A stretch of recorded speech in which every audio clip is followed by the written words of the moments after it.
وقضى ربك ألا تعبدوا إلا إياه وبالوالدين إحسانا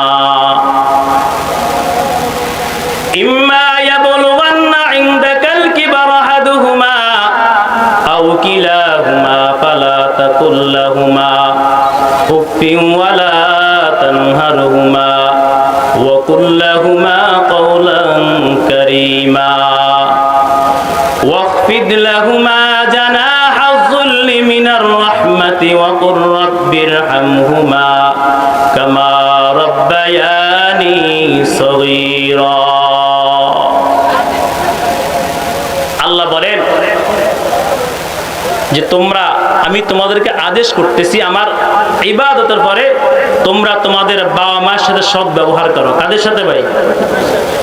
বাবা মায়ের সাথে সৎ ব্যবহার করার জন্য বলছেন। হযরত মূসা আলাইহিস সালাতু ওয়াস সালাম উনি আল্লাহকে প্রশ্ন করে, আল্লাহ যে আপনি আমাকে কিছু উপদেশ দিন। আল্লাহ পাক রব্বুল আলামিন মূসা পয়গম্বরকে বলে যে আপনি আপনার মায়ের সাথে আপনার বাবার সাথে সৎ ব্যবহার করুন। আবার বলল আল্লাহ আমাকে কিছু উপদেশ দিন। আবার বলল যে আপনি আপনার বাবা মায়ের সাথে সৎ ব্যবহার করুন। এরকম ভাবে 9 বার আসছে। কয়বার আসছে? 9 বার।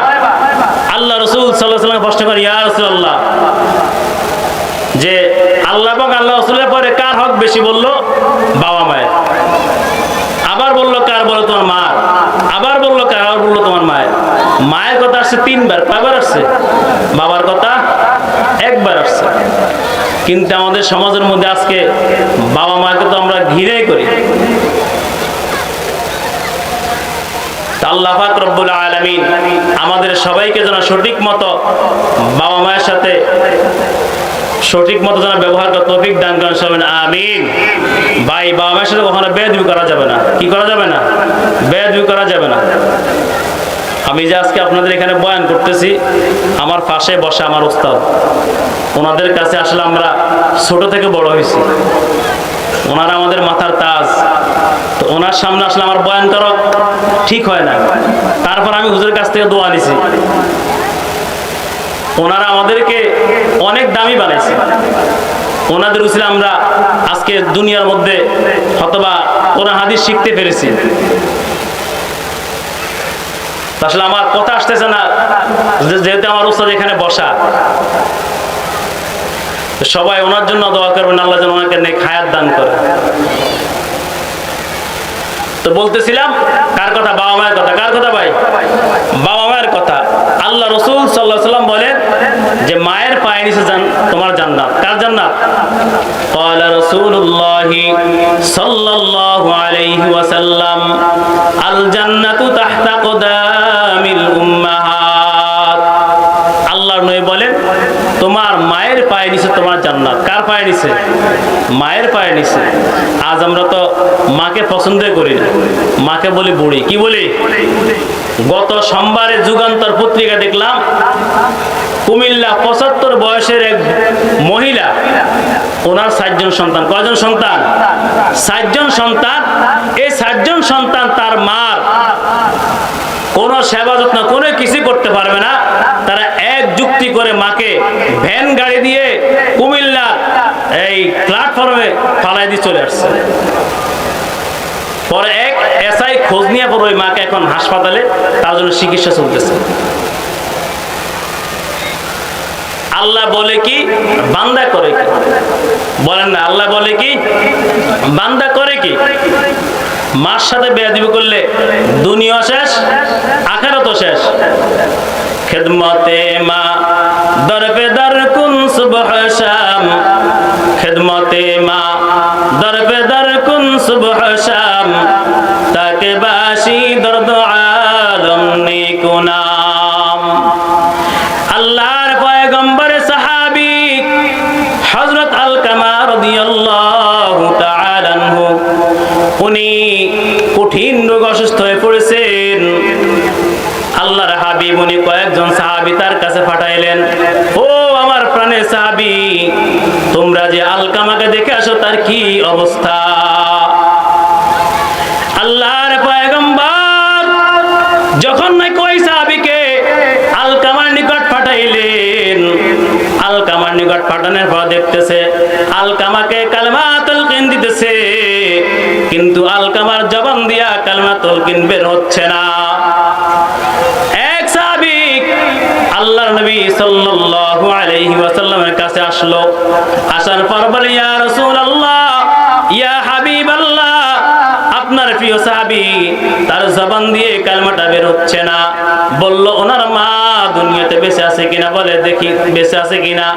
আল্লাহর নবী সাল্লাল্লাহু আলাইহি ওয়াসাল্লাম ওনার মায়ের কাছে কয়েকজন সাহাবী পাঠাইলেন, বলে দিলেন যে আমার সালাম ওনাকে জানাইবা এবং ওনাকে বলবো আমার কাছে আসার জন্য। আর উনি যদি আসতে না পারে তাহলে আমি ওনার কাছে চলে যাব। এরকম ভাবে সাহাবায়ে কেরাম তার আম্মার কাছে চলে গেলেন। যাওয়ার পর বললেন আপনাকে আল্লাহ নবী সালাম জানাইছেন, আপনি কি যেতে পারবেন? যদি পারেন তাহলে আসুন। বললে আমি ওনার কাছে যাব। আসার পর ওই মহিলা আলকামার আম্মা আসার পর জিজ্ঞাসা করতেছে, ও আলকামার আম্মা আপনার ছেলে কেমন ছিল? বলে আমার ছেলে সব দিক দিয়ে পারদর্শী, আমল এবং ইলমে দান সদকা সব দিক দিয়ে ভালো, কিন্তু তার একটা সমস্যা ছিল। ওই সমস্যাটা হলো তার বউকে আমার উপরে প্রাধান্য দিত বেশি। কি দিত? বউকে বেশি প্রাধান্য দিত, অর্থাৎ সে বউর কথা বেশি মানত, মায়ের কথা কম শুনত। আরে নবীর উম্মতের দল যখন নাকি এই কথা বলল, আল্লাহর নবী সাল্লাল্লাহু আলাইহি ওয়াসাল্লাম সাহাবায়ে কেরামদেরকে বলতেছেন, ও সাহাবায়ে কেরাম তোমরা কিছু কাঠ লাকড়ি সংগ্রহ করো। কাঠ লাকড়ি সংগ্রহ করার পর এই কাঠের মধ্যে লাকড়ির মধ্যে আগুন জ্বালায়া দিল। বলল আলকামাকে এখানে আজকে পড়ানো হবে। আলকামার মা বলে ইয়া রাসূলুল্লাহ, আপনি আমার সন্তানকে কেন আগুনে জ্বালাবেন? বলল এখন যদি আগুনে না জ্বালাই, কারণ দুনিয়ার আযাবের চেয়ে আখিরাতের আযাব অনেক কঠিন। আখিরাতের আযাব অনেক কঠিন না? দুনিয়াতে একটা জিনিসের সমাধান আছে। কি আছে? সমাধান আছে। আখিরাতে কোন সমাধান আছে? সেই কিয়ামত কবে হবে কোনো গ্যারান্টি আছে? কবে যে পিড়া শুরু হবে আর বন্ধ হবে? আল্লাহ বলে ওয়ালা ইউসিকু ওয়াসাকাহু আহাদ। আল্লাহ বলে বান্দা আমি আল্লাহ যে মারাটা মারবো, আমি আল্লাহ যেই বাধাটা বাঁধবো, দুনিয়াতে আজ পর্যন্ত কিরকম মারতে পারে তোমাদেরকে বাঁধতে পারে নাই। তাহলে কবর আযাব কি অনেক? কবর আযাব অনেক কঠিন। আল্লাহ নবী সাল্লাল্লাহু আলাইহি ওয়াসাল্লাম তিনি যখন এই লাকড়ির মধ্যে যখন আগুনটা জ্বালায়া দিলেন, আলকামার আম্মা বলতেছি ইয়া রাসূলুল্লাহ আপনি আমার সন্তানকে কেন আগুনে জ্বালাবেন? বলল আপনি যদি ক্ষমা না করেন তাহলে তাকে আমি মাফ করতে পারবো না, আমি আগুনে জ্বালানো লাগবে। আপনি যদি মাফ করে দেন তাহলে তাকে আগুনে জ্বালাবো না। আপনার এই মাফের কারণে আল্লাহ পাক রব্বুল আলামিন মাফ করে দিবেন। আলকামার আম্মা সঙ্গে সঙ্গে তাকে মাফ করে দিলেন। আল্লাহর রাসূল সাল্লাল্লাহু আলাইহি ওয়াসাল্লাম আবার সাহাবায়ে কেরামদেরকে পাঠাইলেন, ও আমার সম্মানিত সাহাবীরা তোমরা যা দেখে আসো আমার আলকামার কি অবস্থা। যা দেখতেছ আলকামার জবান দিয়া কালেমার তুনকিল বাইর হইতেছে। খিদমতে মা দরবে দর কুন সুবহ শাম তাকে বাসি দর্দ আলম নে কুনাম। ওরে নবীর উম্মতের দল, যেই বান্দা বান্দি দুনিয়ার মধ্যে বাবা মায়ের সাথে সৎ ব্যবহার করবে, ওই ব্যক্তি দুনিয়াতেও শান্তি পাবে, আখিরাতেও শান্তি পাবে। যেরকম ঠিক কিনা? আজ আমরা তো এরকম করিনি ভাই, বলেন এরকম করিনি। খিদমতে মা দরবে দর কুন সুবহ শাম তাকে বাসি দর্দ আলম নে কুনাম। কবি বলেন যখন তুমি তোমার বাবার খেদমত করবা তখন সঠিকভাবে করবা, ভালো নিয়ত করবা, সওয়াবের নিয়ত করবা। তোমার এখানে অন্য কোন উদ্দেশ্য যেন না থাকে। কিতাবের মধ্যে আছে বাবা মা যদি মুশরিক হয় কি হয়? জোরে বলেন, বাবা মা যদি মুশরিক হয় কি হয় ভাই? মুশরিক হলো এদেরকে তাড়ানো যাবে না, এদের খেদমত করতে হবে। কি কোন ভাই? বাবা মার সাথে বেয়াদবি করলে ফরজ ওয়াজিব কোনো কিছু আল্লাহর দরবারে কবুল হবে না। কবুল হবে নি, কখনো কবুল হবে না। অনেক দেখেছি নরসিংদীতে আমি যখন চাকরি করি, মা তার বড় ছেলেকে সব জায়গা জমি লিখে দিছে। লিখে দেওয়ার পর এখন দুই ভাই, তারা কয় ভাই? দুই ভাই। ছোট ভাইকে সম্পদ দেয় নাই। একদিন ছোট ভাই এরকম বাঁশ নিয়ে বের হয়েছে। বের হওয়ার পরে ছোট ভাইকে বলে যে আমাকে একটু জায়গা দেন, আমি একটু ঘর করবো। কি করবো ভাই? আমি একটু ঘর করবো। তো বললো জায়গা আমি তোমাকে কোথায় থেকে দিব? জায়গা তো সব আমার নামেই দিয়ে দিছে। এখন দুই ভাই যখন ঝগড়া লাগছে, এই মুহূর্তে তার আম্মা বের হয়েছে, সাথে সাথে অমনি করে তার মাথার তালুর ভিতরে একটা ভারী দিল। বাড়িটার সাথে সাথে মজুরটা দুই ভাগ হয়ে গেছে। নাউজুবিল্লাহ বলবেন না? এগুলা চোখের সামনের প্রমাণ দেখতেছি, চোখের সামনের প্রমাণ। এগুলা আমাদের ফসল। কাদের ফসল? আমাদের নিজের কামাই। আমি সন্তানকে যেরকম বানাবো, সন্তান সেরকমই হবে। সন্তানকে যদি ভালো বানাই, সন্তান কি ভালো হবে। সন্তান যদি খারাপ বানাই, সন্তান কি হবে? খারাপ হবে। মান্দার গাছ লাগায় কি আমার আশা করা যায়নি? বলেন না, মান্দার গাছ লাগায় কি আমার আশা করা যায়? তদ্রুপ ভাবে আমার আশা করতে হবে কি ভালো, তাহলে আমারও ভালো হতে হবে। আপনি যেমন হবেন, আপনার সন্তান কি হবে তেমন হবে। আজ আমাদের সমাজের মধ্যে বাবা মায়ের কোনো খেদমত নাই, শুধু নাফরমানি আর নাফরমানি। কত যে মারা মারতেছে বাবা মাকে। কয়দিন আগে এক সন্তান আরেক জায়গায় আমার কাছে গর্ব করে বলে, হুজুর আমি আমার বাবাকে এমন মারা মারছি, একবার মন মতো মারছি। কি গর্ব করে।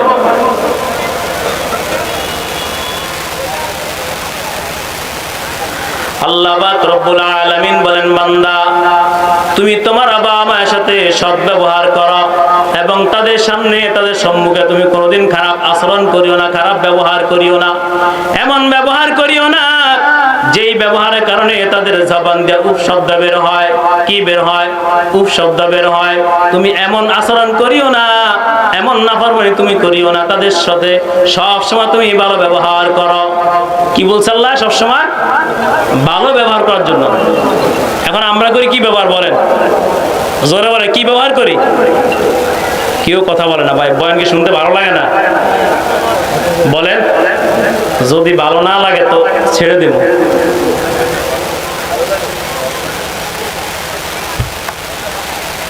এখন আমরা বাবা মায়ের সাথে কি ব্যবহার করতেছি? জোরে বলেন, খারাপ ব্যবহার কেন করি? আল্লাহ বলছে করার জন্য। আল্লাহ বলছে কি করার জন্য? সৎ ব্যবহার করার জন্য, উত্তম ব্যবহার করার জন্য। এখন আমরা আল্লাহর কথা বাদ দিয়ে, খোদার কথা বাদ দিয়ে দুনিয়ার আমরা শয়তানের কথা ধরে, শয়তানের কথা ধরে আজকে আমরা বাবা মায়ের সাথে কি করতেছি? নাফরমানি করতেছি। হযরত বাইজিদ বুস্তামি রাহমাতুল্লাহি আলাইহি, উনি হজে গেলেন। হজ করার জন্য লক্ষ লক্ষ মানুষ হজ করে।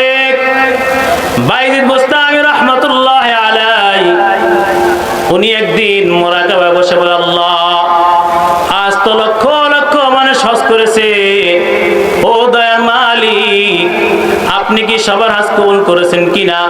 আল্লাহ পাক রব্বুল আলামিন বলে, হে বাইজিদ আমি আজকে সবার হজ কবুল করলাম, কিন্তু একটা ব্যক্তির আমি হজ কবুল করি নাই। বলে আল্লাহ ওই ব্যক্তিকে? বলে ওই ব্যক্তির নাম হলো মুহাম্মদ বিন হারুন। বলে ওই ব্যক্তি কোথায় থাকে?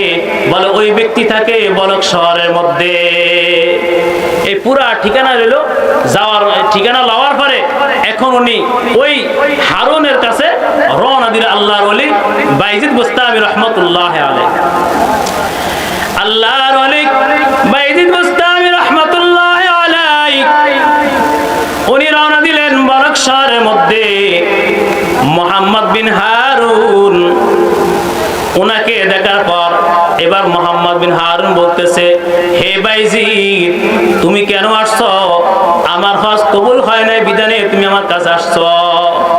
এখন বাইজিদ বুস্তামি রাহমাতুল্লাহি আলাইহি আশ্চর্য হয়ে গেলেন, এই বান্দা আমার নামটা কিভাবে জানলো? তার সাথে আমার সাথে কোনোদিন দেখা হয় নাই, সাক্ষাৎ হয় নাই, কোনোদিন কোনো কথা হয় নাই, সে কিভাবে জানলো? আল্লাহর ওলি বাইজিদ বুস্তামি রাহমাতুল্লাহি আলাইহি উনি মুহাম্মদ বিন হারুনকে কষ্ট করে, ও ভাই হারুন আপনি আমার নামটা কি বাবা জানতে পারলেন? বলে ভাই দুনিয়ার মধ্যে আমার মা ছিল, একদিন আমার মায়ের সঙ্গে আমার বিবির সঙ্গে ঝগড়া শুরু হয়ে গেল। আমনি করে আমি আমার মাকে একটা থাপ্পড় দিয়েছিলাম, থাপ্পড় দেওয়ার সঙ্গে সঙ্গে আমার মা বদদোয়া করলো, আল্লাহ যেন তোমাকে জাহান্নামে যেন তোমাকে নিয়ে যায়, এই বদদোয়াটা করলো। বদদোয়া করার পর এবার আমি আবার আমার মায়ের কাছে ক্ষমা চাইলাম। মা বললো, দোয়া করলো, মালিক তুমি আমার সন্তানকে 24 ঘন্টা যেন আমার সন্তান তোমার সাথে কথা বলতে পারে। প্রথম করছে কি বদদোয়া, কি করছে ভাই? তারপরে করছে প্রথম বলছে তোমাকে যেন আল্লাহ তাআলা কোথায় নেয়? জাহান্নামে নেয়। দ্বিতীয় বলছে তুমি যেন আল্লাহর সঙ্গে 24 ঘন্টা কি কথা বলতে পারো। আল্লাহ দোয়া দুটোই কবুল করছে। কি করছে? আল্লাহ পাক রব্বুল আলামিন বাইজিদ বুস্তামি রাহমাতুল্লাহ আলাইহি দুটোটা দোয়া কবুল করেছেন, তার মায়ের বদদোয়াটা কবুল করেছেন, নেক দোয়াটা কবুল করেছেন।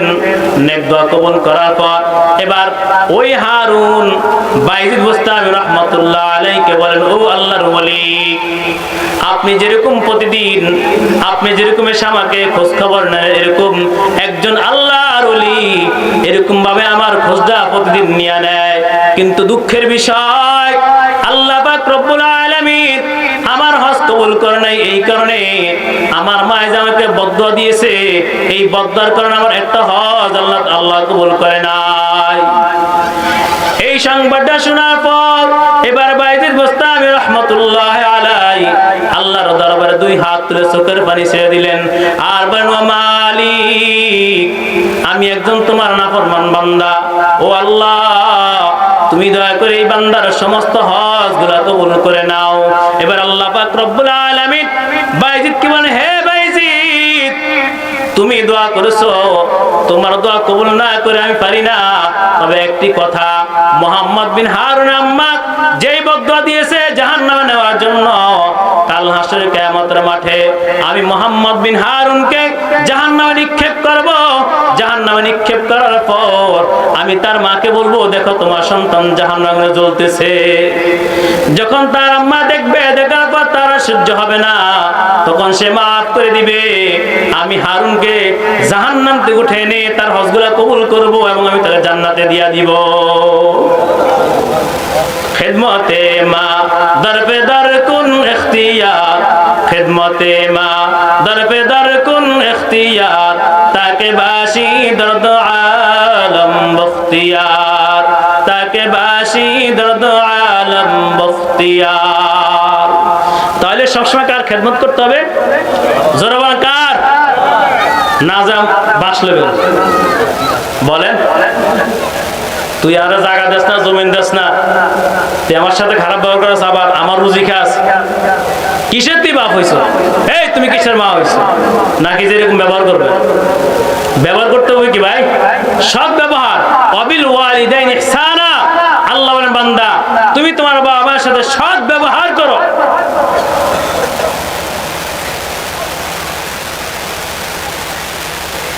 বাবা মার সাথে কখনো নাফরমানি করা যাবে না। ওনারা যে আপনাকে কষ্ট দেয়, আপনি কষ্ট সহ্য করতে হবে। আপনাকে ওনারা লালন পালন করতে যে তারা অনেক দুঃখ কষ্ট সহ্য করেছে, করছে কিনা ভাই? তারা না খেয়ে আপনাদের খাওয়াইছে না? আপনি ছোট মানুষ, বিছনা প্রস্তাব করে দিয়েছেন, আপনার মা আপনাকে ভিজা জায়গা না রাখি শুকনা জায়গায় শোয়াইছে, আপনার মলমূত্র সব পরিষ্কার করেছে। আজকে আপনি বড় হয়ে বাবা মায়ের নাফরমানি আজকে আপনি শুরু করে দিচ্ছেন, তো তার চেয়ে বড় দুঃখ আছে? বলেন। বাবাকে বাবা বলে না, ড্যাডি বলে। কি বলে? ড্যাডি। যদি বলে কে আসছে, আমার ড্যাডি আসছে। আবার বলে মাকে বলে বুড়ি, মাকে কি বলে? বুড়ি বলে। এর চেয়ে বড় কষ্ট আছে সমাজের ভিতরে? বলেন ভাই, বর্তমান সমাজে এগুলো চলতেছিনি? বলেন চলেনি? কম চলে না বেশি চলে? একটার বেশি নাকি? তবে এসব এলাকা নাই, সব ভালো মানুষ আলহামদুলিল্লাহ। আইঠায় গ্রামে সব আল্লাহর ওলি। সব কি ভাই? না নাই, সব আল্লাহর ওলি মানুষ। এই আইঠায় সোল্লাই দিকলে যা আছে সব মানুষ আল্লাহর ওলি। কেউ কোনোদিন বা আমার সাথে নাফরমানি করে না, করেনি ভাই? করে, আপনারা করেন তো, সব জায়গায় আছে। বাবা মায়ের সাথে নাফরমানি করা যাবে না। যারা নাকি বাবা মায়ের সাথে নাফরমানি করবে তাদের দুনিয়া অশান্তি, আখিরাত অশান্তি। এই সমস্ত ব্যক্তিরা কখনো জান্নাতে যেতে পারবে না। আল্লাহ নবী বলেন, ক্বাল রাসূলুল্লাহ সাল্লাল্লাহু আলাইহি ওয়াসাল্লাম, রিদাল্লাহ ফি রিদাল ওয়ালিদাইন ওয়া সাখতুল্লাহ ফি সাখতুল ওয়ালিদাইন। আল্লাহ নবী বলেন, তোমার বাবা মায়ের সন্তুষ্ট, আমার আল্লাহ সন্তুষ্ট। আর তোমার বাবা মায়ের নাফরমানি, তোমার বাবা মা যদি তোমার উপর কষ্ট পায় তাহলে আল্লাহ কি হয়ে যায়? নারাজ হয়ে যায়। কি হয়ে যায়? নারাজ হয়নি? সবসময় কি করতে হবে ভাই বলেন? ভালো ব্যবহার করতে হবে। কি ব্যবহার? ভালো ব্যবহার করবেন নি? ওয়াদা করেন করবেনই সবাই। কে কে ভালো ব্যবহার? হাত তুলুন তো। কে কে করেন ভালো ব্যবহার? ওই যে অনেকে তোলে না, তাহলে অনেকে দেখা যায় খারাপ ব্যবহার করে। হাত নামান সবাই। যাদের নাকি বাবা দুনিয়াতে নাই এরা সব সময় চাচার সাথে, কার সাথে? চাচার সাথে কি করবেন? ভালো হওয়ার কোন। আল্লাহ রাসূল বলছে, তোমার চাচা হলো তোমার বাবার সমতুল্য। কার সমতুল্য ভাই? জোরে বলেন, কার সমতুল্য? বাবার সমতুল্য। আর আপনার যদি মা দুনিয়াতে বেঁচে না থাকে তাহলে আপনি আপনার মায়ের যে বোন আছে, খালাম্মা, এদের সাথে সবসময় ভালো ব্যবহার করুন। আর প্রতিদিন বাবার জন্য দোয়া করবেন। দোয়াটা কি? রব্বিরহামহুমা কামা রাব্বায়ানি সগীরা। আল্লাহ, আমার বাবা মা যেরকম আমাকে ছোটবেলা লালন পালন করেছে, তুমিও দয়া করে তাদেরকে কি করো? লালন পালন, দয়া করো তাদের উপর। এই দোয়া সবসময় করতে হবে। বাবা মায়ের কবরের কাছে দিয়ে গেলে দোয়া করতে হবে। অনেকে তো হুজুরদেরকে নিয়ে দোয়া করায়, হুজুর আমার মায়ের জন্য দোয়া করেন, বাবার জন্য দোয়া করেন। সবচেয়ে দোয়া সবার আগে ফজলে আপনার ছেলে সন্তানের দোয়া। যদি কোনো ছেলে সন্তান বাবা মায়ের কবরের পাশে যে দোয়া করে চোখের পানি ফেলায়, আল্লাহ পাক রব্বুল আলামিন সঙ্গে সঙ্গে কবর আযাব মাফ করে দেয়। সুবহানাল্লাহ। এখন করেন এরকম জিয়ারত? ভুলো না। ওই যে মারা গেছে 20 বছর আগে, আর খবরও নাই নাকি ভাই? খবর আসেনি? তাহলে সব সময় বাবা মার সাথে কি করতে হবে? নাফরমানি করতে হবে। আর দুনিয়ার মধ্যে আমাদের চোখ, কান সবগুলা গুনাহ থেকে হেফাজত করতে হবে। কি থেকে ভাই? হেফাজত করতে হবে। আল্লাহ বলেন, ওয়ালাকাদ যারআনা লিজাহান্নামা কাসীরাম মিনাল জিন্নি ওয়াল ইনস লাহুম কুলুবুল লা ইয়াফকাহুনা বিহা ওয়া লাহুম আ'য়ুনুন লা ইউবসিরুনা বিহা ওয়া লাহুম আযানুন লা ইয়াসমাউনা বিহা উলাইকা কাল আনআম বাল হুম আদাল উলাইকা হুমুল গাফিলুন। আল্লাহ বলতেছেন যে আমি জাহান্নামের জন্য অনেক জিন এবং ইনসানকে তৈরি করছি। কাকে? জাহান্নামের জন্য অনেক জিন এবং ইনসান তৈরি করেছি। এরা কারা? ওয়ালাহুম আযানুন লাহুম কুলুবুল লা ইয়াফকাহুনা বিহা। আল্লাহ বলে, বান্দা আমি এদেরকে অন্তর দিয়েছি, কলব দিয়েছি। এরা দুনিয়ার সব কিছু বুঝে, কিন্তু এরা কখনো আমার কোরআনটা ঠিক মতো বুঝে না। কোরআনের বেলা আসলে একেবারে সে বোকা হয়ে যায়। কি হয়ে যায়? আর দুনিয়ার ব্যাপারে সে বড় পণ্ডিত। লাহুম কুলুবুল লা ইয়াফকাহুনা বিহা ওয়া লাহুম আযানুন লা ইয়াসমাউনা বিহা। আল্লাহ বলে, বান্দা আমি তোমাকে দুই কান দিয়েছিলাম। এই দুই কান দিয়েছিলাম দুনিয়ার মধ্যে তুমি একমাত্র আমার ইবাদত করবা, কোরআনের বাণী শুনবা, হাদিসের বাণী শুনবা। কিন্তু বান্দা আমি তোমাকে এই কান দেই নাই তুমি দুনিয়ার মধ্যে ইয়ারফোন লাগায় তুমি গান শুনবা। দুনিয়ার মধ্যে যত খারাপ কিছু আছে তুমি কান দিয়ে শুনবা। এই বান্দা আমি তোমাকে এই দুই কান দিয়েছিলাম একমাত্র আমার ইবাদত করার জন্য, আমার আল্লাহর ভালো কথা শোনার জন্য। অন্যের কিছুর জন্য আমি আল্লাহ তোমাকে দুইটা কান দেই নাই। ওয়ালাকুম আয়ুনিন লা ইউবসিরুনা বিহা। আল্লাহ বলে, বান্দা আমি তোমাকে দুইটা চক্ষু দান করলাম। এই দুইটা চক্ষু চক্ষু দাও, তুমি দুনিয়ার মধ্যে আমার কোরআন শরীফ দেখে দেখে পড়বা, নামাজের জায়গা দেখে দেখে তুমি সেজদা করবা, দুনিয়ার মধ্যে তুমি দুইটা চক্ষু দ্বারা ভালো কিছু দেখবা। এই বান্দা আমি তোমাকে এই দুইটা চক্ষু দেই নাই, তুমি অন্যদিকে তাকাবা, খারাপ গুনাহ দিকে তুমি তাকাবা। ও বান্দা আমি তোমাকে দুইটা চক্ষু দান করলাম একমাত্র আমার ইবাদত করার জন্য, অন্যের কিছুর জন্য আমি তোমাকে দুইটা চক্ষু দেই নাই। দুইটা চক্ষু দিছে কেন? কেন দিছে? ইবাদত করার জন্য। কি করার জন্য? আজকে আমরা এই দুটো চক্ষুকে লাগাই দিছি কোথায়? গুনার কাজে। কোথায় ভাই?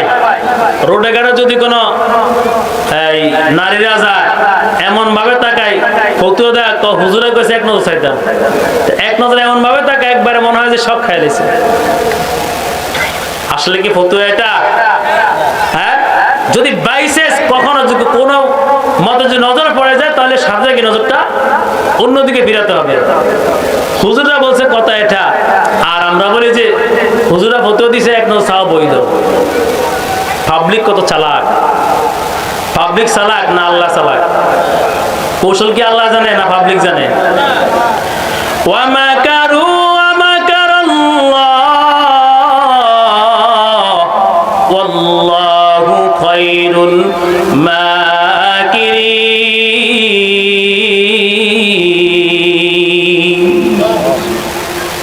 আল্লাহ বলে বান্দা তুমি কতটুকু কৌশল জানো? এই বান্দা তুমি তো কোনো কৌশল জানো না। পৃথিবীর মধ্যে কারুনের মতো কৌশল কেউ জানে না। আল্লাহ পাক রব্বুল আলামিন বলেন আমি আল্লাহ কারুনকে ধ্বংস করেছি মাত্র একটা ন্যাংলা মশা দ্বারায়। ফেরাউন, হামান, সাদ্দাত, তাদের এসে পৃথিবীতে বড় মাস্তান আর কেউ ছিল না, কেউ হতে পারবে না। পারবেনি? কেউ পারবে না। যেই সাদ্দাত দুনিয়ার মধ্যে জান্নাত তৈরি করেছে, ওই সাদ্দাত জান্নাতে ঢুকবে জান্নাত আরাম করার জন্য।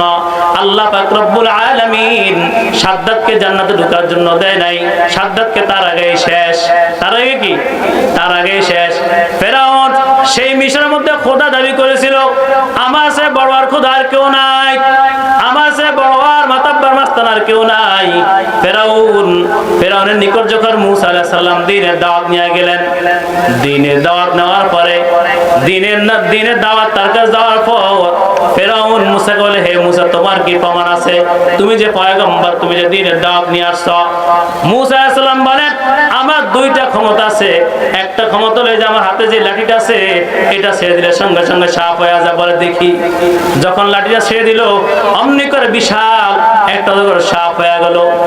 এবার এই সাপ যখন হইল, হওয়ার পরে এবার সাপ ফেরাউনের বাড়ির দিকে রওনা দিল। রওনা দেওয়ার পর এবার মূসাকে বলে, হে মূসা, ফেরাউন মূসাকে বলে, হে মূসা তুমি তোমার সাপটা থামাও, তাহলে এই সাপ আমাকে খেয়ে ফেলবে। যে মূসা তুমি এই সাপটা থামাও, আমাকে শেষ করে ফেলবে। তখন মূসা যখন লাঠিটা ধরলো, ওটা অমনিতে সাপটা যখন ধরলো অমনিতে লাঠি হয়ে গেছে। কি হয়ে গেছে ভাই? লাঠিটা কি হয়ে গেছে? সাপ হয়েছে, সাপ আবার কি লাঠি হয়ে গেছে।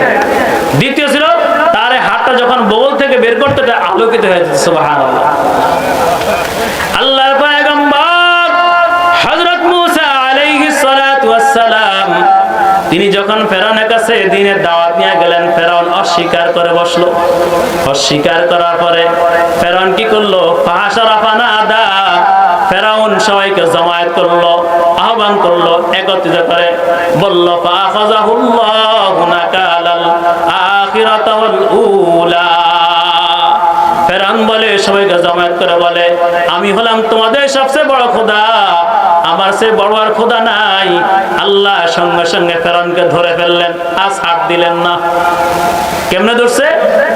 ফেরাউন এই যে এত মাস্তানি করতেছে, জিবরাইল আলাইহিস সালাতু ওয়াস সালাম উনি একদিন ফেরাউনের সামনে এরকম একটা কাগজ নিয়ে গেছেন, স্টাম্প। অনেকে বলতেছে যে ফেরাউন যেই নাকি তার নিজ মনিবের সাথে বেয়াদবি করে, নাশুকরি করে, তার শাস্তিটা কি তুমি বলো?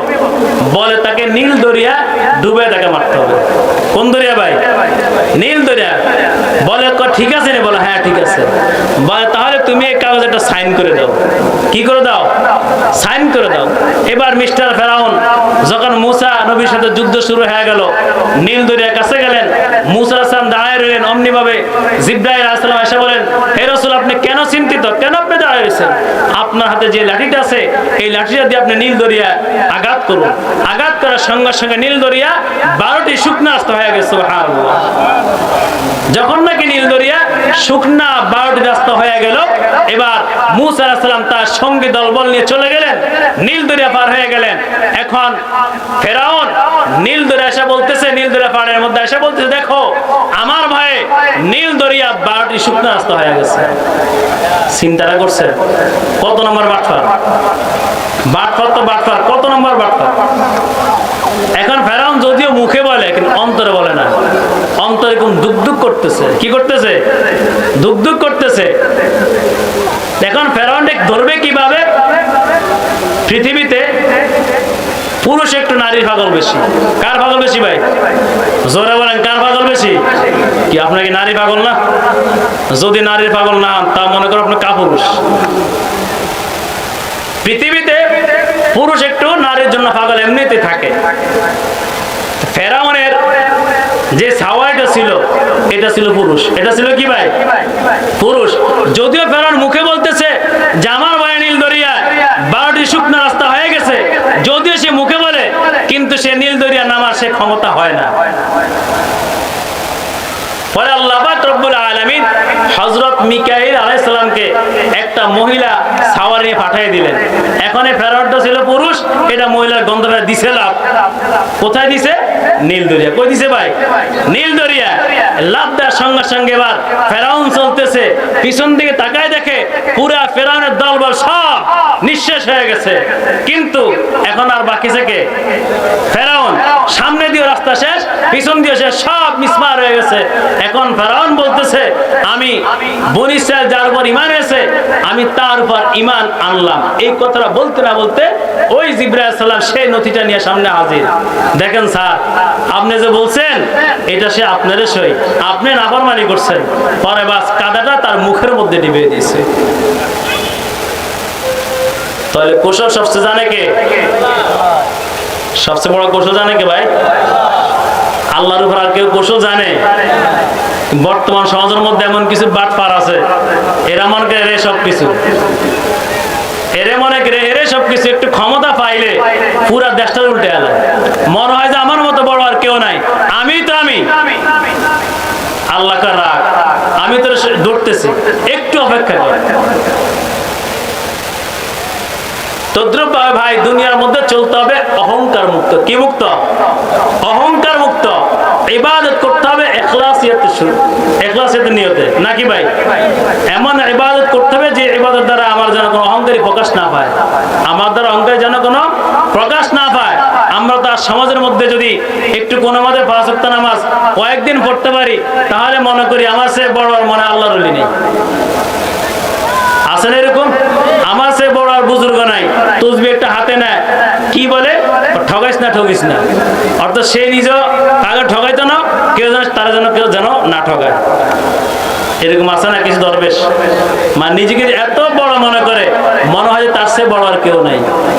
আইয়ুহাল মুফতালু ফি সাওবিল আমল, আইয়ুহাল মুফতালু ফি সাওবিল আমল, ওয়াল মুবাহি বিতারাজিন ফিল হুলাল, ওয়াল মুবাহি বিতারাজিন ফিল হুলাল, ওয়াল মুজারি ফি মায়াদিনিল খালা, قد دنت منك مرارات الأجل، قد دنت